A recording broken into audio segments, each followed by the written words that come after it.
Hey, I'd like to welcome you to another episode of Mission Matters. My name is Adam Torres, and if you'd like to apply to be a part of our community, head on over to missionmatters.com/community to apply. All right, so today is a very special episode. We're bringing back Kurt Nelson. I'm so excited to have you back in the show. For those that don't know, Kurt is the founder and chief behavioral officer over at Lantern Group and co-host of Behavioral Grooves. And I'm proud to announce an author in our best-selling Business Leaders book series. Hey, Kurt, first off, just welcome back to the show. Thank you, Adam. Glad to be here. All right, Kurt. So we got a whole lot to talk about today. I mean, a lot of business owners, executives, entrepreneurs watch and listen to this show, and the power of behavioral science to improve leadership. We talk about this all the time on the show. Leadership is the key to everything. So getting your insights on this topic, super invaluable for myself learning as a leader and also for our audience. But we'll get this episode started. Kurt, you already know the drill. Like, we start them all with what we like to call our Mission Matters Minute. So, Kurt, we at Mission Matters, we amplify stories for entrepreneurs, executives, and experts. That's our mission. Kurt, what mission matters to you?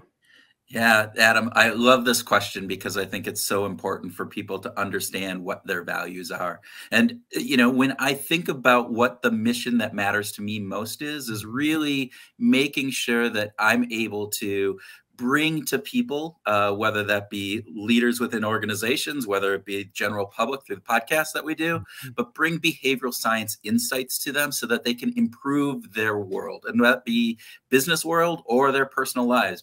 Behavioral science has the power to be able to help us understand ourselves. And by understanding ourselves and others around us, we can make a big improvement across the globe, across our community, inside our family, inside our company. So that's my mission, and I love it. So, Kurt, how long have you been on this behavioral science path, and like, what inspired you to go down it? Oh my gosh. Too many years to know. 25 plus for sure, and probably even before that if I really think about like what I was studying in school and various different pieces. You know, and real quick, I bring up that question because I just want people that are listening and watching, like, behavioral science is, you know, it may be a buzzword. A lot of people are just starting to hear. They're kind of like not familiar with it. So when you hear from Kurt, just understand, like, he didn't just wake up and put together, no offense to anybody that does this, but he didn't wake up and put together a coaching program or just decide one day, hey, I'm going to read a couple of books and start putting out content. Like, Kurt is an expert in this field. So go ahead, Kurt. I just wanted to, that's why I asked you that question. Well, and thank you, Adam, because one of the things too with that is when we think about behavioral science, when I think about how people think about it. I mean, I was probably in this work well before behavioral science came as the coined, right? People talk about it, right? So, you know, my background, I have a PhD in industrial organizational psychology, and I bring that background with an MBA. But I think what got me really interested was actually during my MBA time. I'd always loved psychology and trying to understand people. But within my MBA program, I took a PhD level course called Consumer Behavior. And in that, it was really fascinating to me to understand, like, why does changing the price on anything, right, from $3.99 to $4 decrease the amount that gets sold, or increase if you do it the reverse. But if you went from $4 to $4.01, you know, it doesn't make any difference in the number of the things that are sold in anything. And it's still a penny, right? So the economist in me, the economist that my background is saying, wait, this, you know, a penny's a penny. It shouldn't matter, or a dollar is a dollar, but it doesn't. Yeah. And we operate from very different perspectives. And so trying to understand what is it that drives that behavior that we're doing, I think was just fascinating to me. And it kind of led me down rabbit hole after rabbit hole, and ended up getting a PhD, kind of focusing on it. And then my business is all about applying that behavioral science inside organizations. So I want to take a moment and let's get into the book, because this will kind of dovetail into the rest of the conversation as well. So the power of behavioral science to improve leadership. A lot of different things. I know that's your expertise, but a lot of different approaches you could have taken to contributing to this best-selling book. Like, why this? Why now? Because I think one of the big things that I've seen, and again, we work with a lot of organizations across the globe, but one of the things that I see is, and once leaders understand the power of understanding what drives their employees, what drives their peers, and knowing some of those inside kind of baseball things about human, why we make the decisions that we make, why we behave in the ways that we do, why we're motivated or engaged. Those are really key to being successful. And I know lots of leaders who are fantastic at the numbers, fantastic at the strategy, fantastic at, looking out 5 years and knowing what is going to kind of anticipating what's going to happen, or on the manufacturing side, whatever that would be. But they might be lacking some of the insights into what drives their employees, what drives their, kind of their peers, and making sure that they're working well with them, and making sure that as a leader, you understand and can tap into the insights that you get from behavioral science, those understandings of why people do what they do. That I think is really powerful. Yeah. And as we look at, so I'm looking at, this new paradigm, let's say in the workforce, where, post-COVID now. So for everybody's watching this, just for context, we're recording this in September of 2023. So, post-COVID, we're in this new paradigm. And I know leaders out there are searching for tools. They're looking for ways to rethink, because there's no more, maybe there never was, but definitely now it's become very apparent that there's no one size fits all workforce. So I'm curious, like, how some of this stuff applies to some of the challenges that our leaders out there are going through, like right now, present day. Yeah. And Adam, I think what you said to begin with, I think it's always been there. I think it might be, maybe there's a magnifying glass on it now, right? With everything that's going on. But I think one of the big pieces, at least in my world, the world that I live in, is really understanding what motivates our employees. What motivates those people, because if we don't have a workforce that's engaged, one that wants to come in and do a good job every day, one that says, hey, what can I do to move even beyond what you're just expecting me of? And I think we've heard all about quiet quitting. We've heard about the lack of engagement with workforce across the globe and all the surveys that are out there. And by being able to understand peel back that layer. We need to peel back that layer, because oftentimes we go, well, if I just pay this person more, or if I put a pool table in the break room, that's going to motivate them. And we know that isn't the case. Was early millennial days. It wasn't that. It was a ping pong table. I remember, because I was that early millennial day, and that's how they used to get you. They'd bring you right out of college. You walk through and you're like, oh my gosh, they have ping pong tables, but we never seen anything like that in the workplace before. Go ahead. I had to correct that one. But I mean, there is an aspect there. So I will say that there is an aspect. There's an aspect when we think about the culture and the environment that you create as a leader. That's important. And so, having a ping pong table or a pool table in and of itself doesn't motivate anybody. But creating the culture where there's community around that ping pong table or that pool table, or the keg that has, that you tap on Friday afternoons, and doing those kind of things, those are important. And it's really understanding all those underlying drives. So again, as I said, peel back the layers on this, because we too often think that the levers that we have to pull are, we have our cash, our paycheck and bonuses. And we have more than that. Not saying that those aren't important. Those are vital. Those are vital to making sure that you have an engaged and workforce that really wants to come in and work. I mean, we all have that drive to acquire and to obtain kind of those things. That's part of the motivational model that we use. It's acquire and achieve.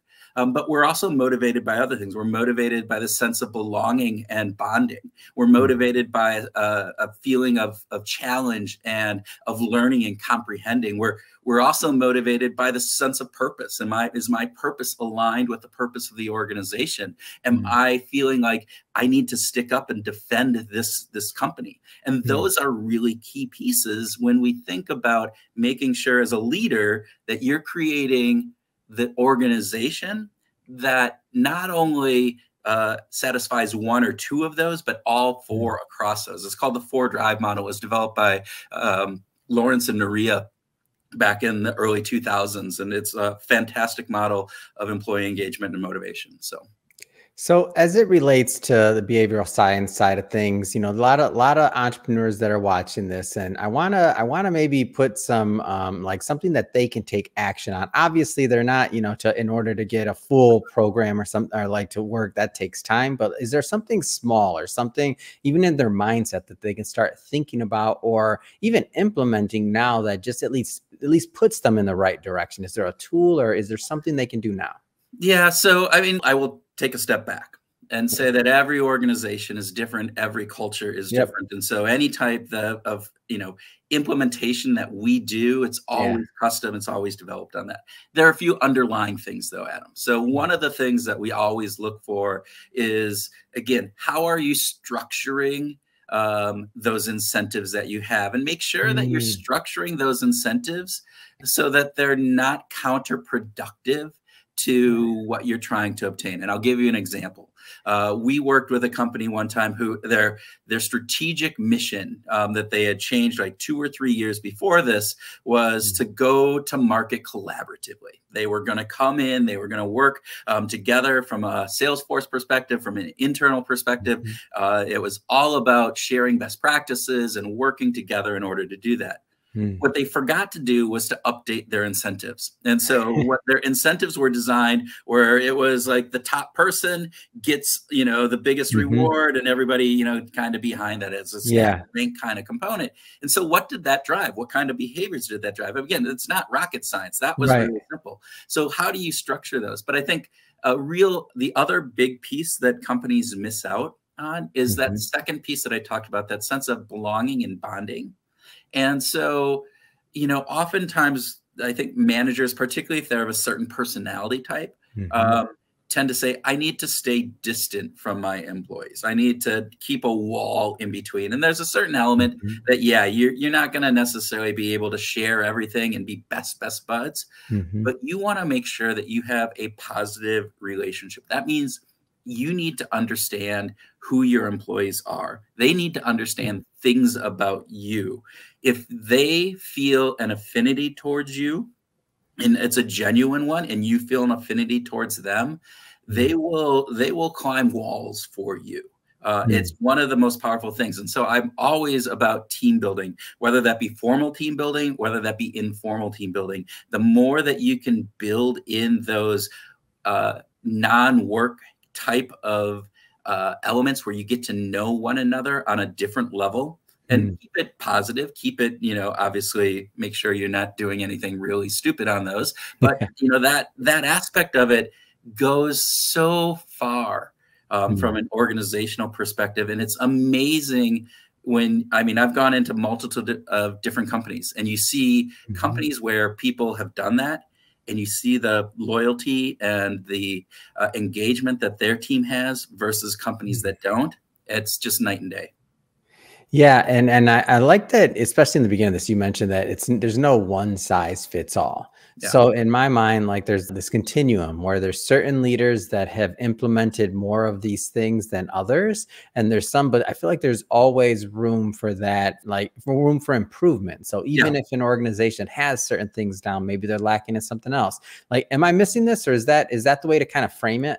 That's exactly the way to frame it. And so we do a lot of work around the 4 Drive model with companies and organizations. And one of the things that we'll go in and do is we'll do an initial assessment to say, as an organization, and every individual has a different motivational profile, but as across the organization, you can kind of see how well those 4 drives are being satisfied. And when you look at that, you see different companies have different levels across those 4. And what you want to do as a leader is you want to make sure that you're raising up the ones that you're doing worst in, right? That you make those so that you bring that up. And so any individual organization is going to look different based on that, based upon the profile of the people that work there, upon what you've been doing, the leadership style that you have.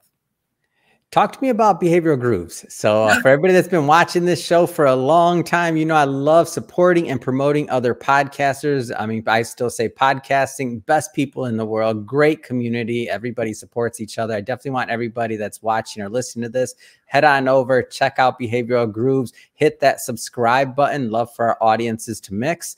But tell me about the show. Yeah, so Behavior Grooves is put on by my co-host Tim Houlihan and myself. We've been doing it since 2017, so going into our 6th year, I believe. Congrats, by the way. Like, how many podcasts? I don't have a stat on this, but I know most of them don't make it past 5 years. So congrats. It's a huge accomplishment. Yeah, so 380 or so episodes out there. Woo, you're a vet. Yeah, and not as many as you. You have a lot more. I don't have a day job. This is my day job. It's fine. You're helping people.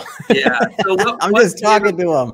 Yeah. What Behavioral Grooves is Behavioral Grooves, we interview practitioners and academics around how do you apply behavioral science in work and life.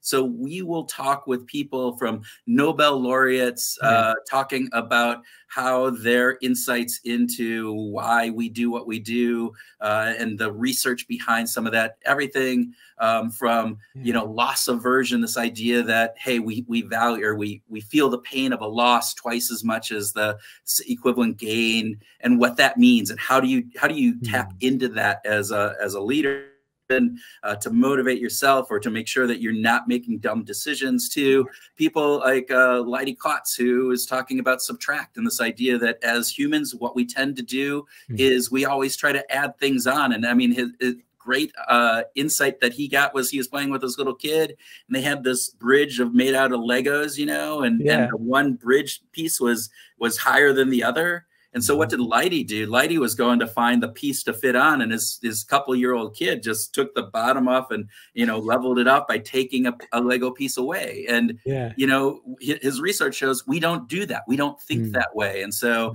helping people understand how to take things off of your plate and how to reduce things and various different things, to habits, and to a whole bunch of anything that has to do with human behavior. We cover it, we talk about it, and we talk about how do you take those insights, take those lessons and apply them, or we actually talk to people who have applied them, and then we talk about the research that's behind why that works.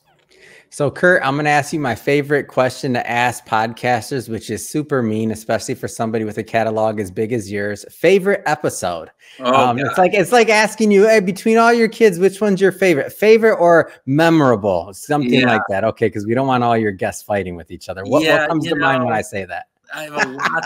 I told you it was a mean question. You are. You're making me. Had to make you sweat a little. You're a podcaster. You can handle it. No. So I will say this: Annie Duke was one of our first guests early on. Probably the biggest name that we had at the very beginning. And Annie Duke, for those who don't know, female poker player who won the World Championship of Poker, but also has gone on to do a lot of work in decision sciences and wrote one of my all-time favorite books called Thinking in Bets. And we ended up having a fantastic, just really deep, meaningful conversation with her that led to a friendship, that led to her being on the show again. She's been on 4 times now. So she's, I think, our top number person who's been on there. We helped her with writing her, one of her other books, and kind of giving some initial feedback, and got to talk with her about that. But she's brilliant. She's just a brilliant person, and she's just so much fun. And so that always sticks with me. It's kind of that first love. And so that's who. I'm sold. I have number one.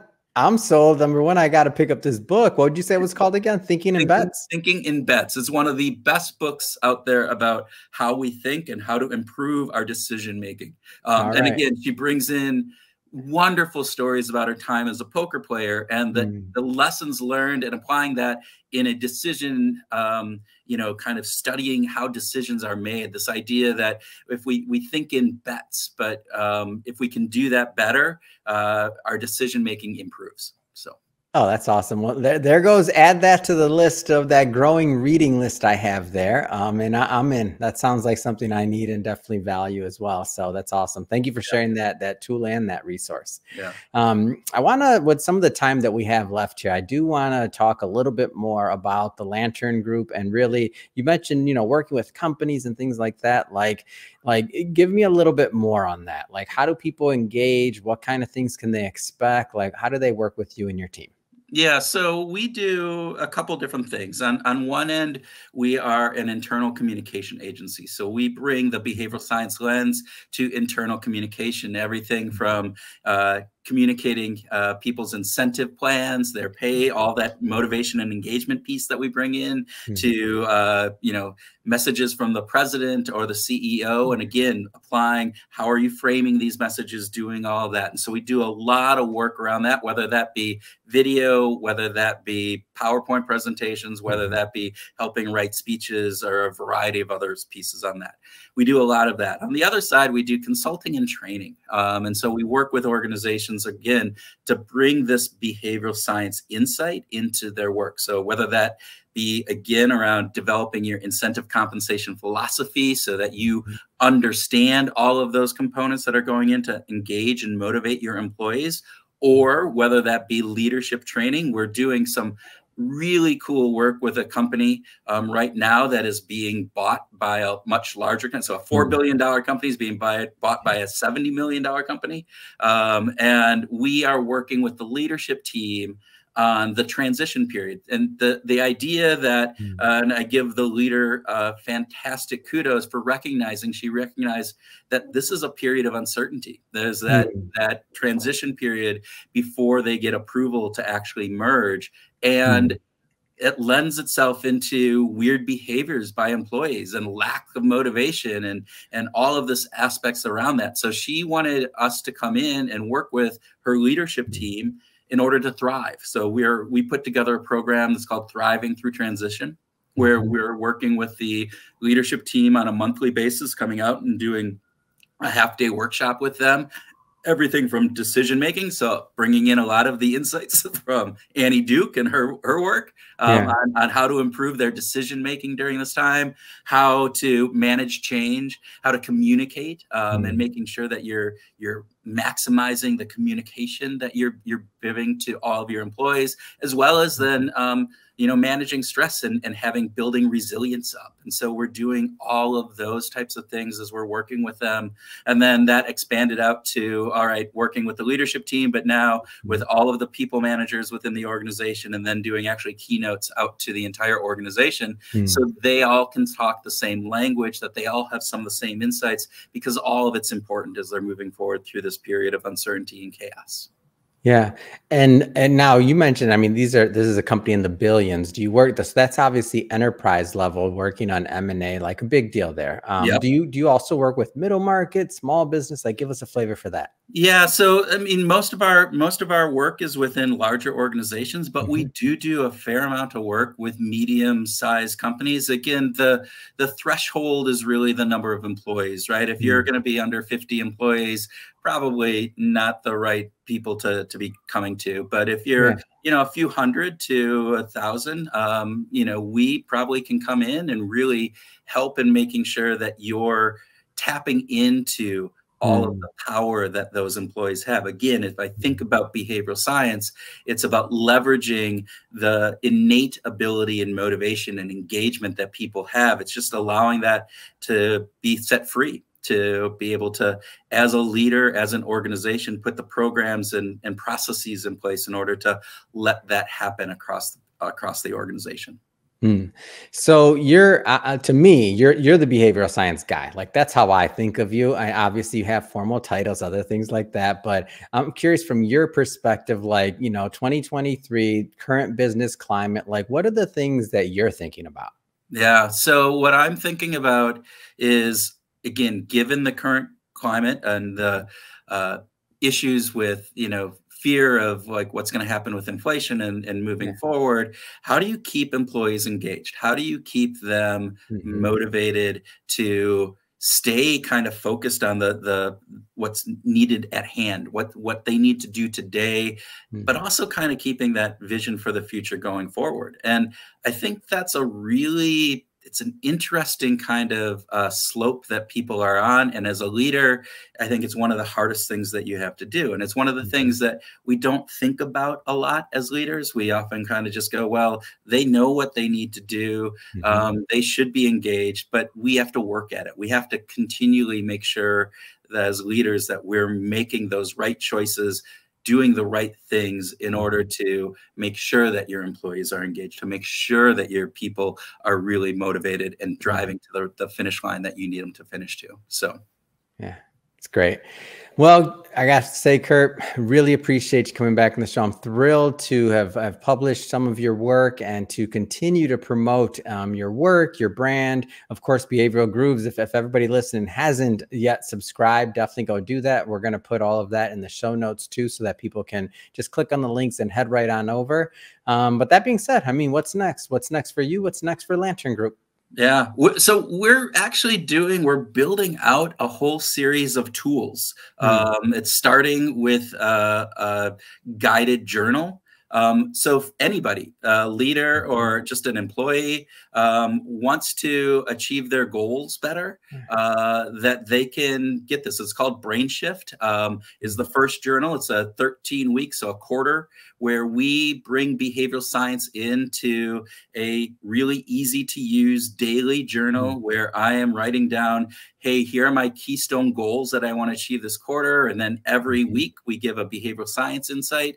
And then every day we have specific prompts that bring you back to what do I need to do today in order to achieve that keystone goal, and what am I grateful for? Again, all the science side of things in order to make sure that you're achieving those goals, driving those goals, and then, staying on target with that. And in addition to the journal, we also have elements of like, how do you make better goals? So we have a little side kind of document that you can get that's a goal shift. And then you can, understanding goals. We have decision shift. Again, taking some of those insights from better decisions. We are just launching volume 2 of the Brain Shift Journal. We'll have a leadership journal coming out, again, looking at leaders and how do you, as a leader, if you're a first-time leader or you're a leader who's been, leading people for a while, but it's a daily journal to help you become a better leader and to make sure that you're always focusing in on driving the right behaviors